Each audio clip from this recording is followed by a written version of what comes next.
તૃપ્તિ જ્યારે અરહે છે અને કોઈ પણ રીતે તેની પૂર્ણતા થતી નથી, ત્યારે શોધશો તો જોવા મળશે કે કોઈ વસ્તુમાં સાચી તૃપ્તિ જ નથી. વ્યક્તિ બકરાનું માંસ ખાય છે, પરંતુ જ્યારે તેનું કતલ થતું જોઈ છે ત્યારે બધું ફેંકી દેવાની ઈચ્છા થાય છે. જો કોઈને પૂછવામાં આવે, તમે માંસ ખાઓ છો? સારું, તો તમે કફ ખાશો? તરત જ ગુસ્સે ભરેલ જવાબ મળશે. તો પછી બકરીના જીવાતમાં પણ તો આ જ સ્થિતિ છે. જે ખોલની અંદર બકરાનું માંસ રહે છે, શું એ ચામડું ખાશો? વાળ ખાશો? જો કોઈએ ચામડું આપી દીધું તો બધા ઘૃણા અનુભવી ઉઠશે. બકરીનું ચામડું નહીં ખાય, વાળ નહીં ખાય, કફ નહીં ખાય, તો પછી શું ખાશે? જો આ પ્રશ્ન પૂછો તો લોકો ભાગી જશે. આ સંસારમાં ઘણા ઝઘડા માત્ર કામ અને પૈસાને લઈને થાય છે.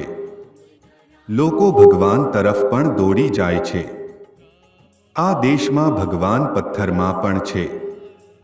ભાષા છે, પણ તેમાં શાંતિ શોધવાની વાત છે.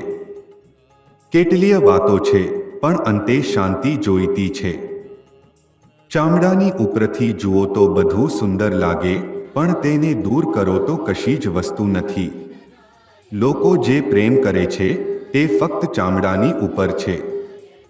જો વિશ્વની સૌથી સુંદર સ્ત્રીનું ચામડું ઉતારી લેવામાં આવે તો બધા નાક પર કપડું રાખી ભાગી જશે. મહાસુંદરીના વાળ, થૂંક, હાડકાં, માંસ કોઈને પણ ગમતું નથી, તો પછી પ્રેમ શું છે? માત્ર ચામડું છે કે તેની અંદર કંઈક વધુ છે? તો શું આ પ્રેમ સિવાયેલો અને જોડાયેલો છે? જો વિશ્વની સૌથી સુંદર સ્ત્રીનું માંસ સારું રસોઈ બનાવી 50 વાટકામાં પીરસવામાં આવે તો બધા ભાગી જશે. તેથી પ્રેમ હકીકતમાં નથી. તો શું જગતું છે? શું ઈચ્છા છે?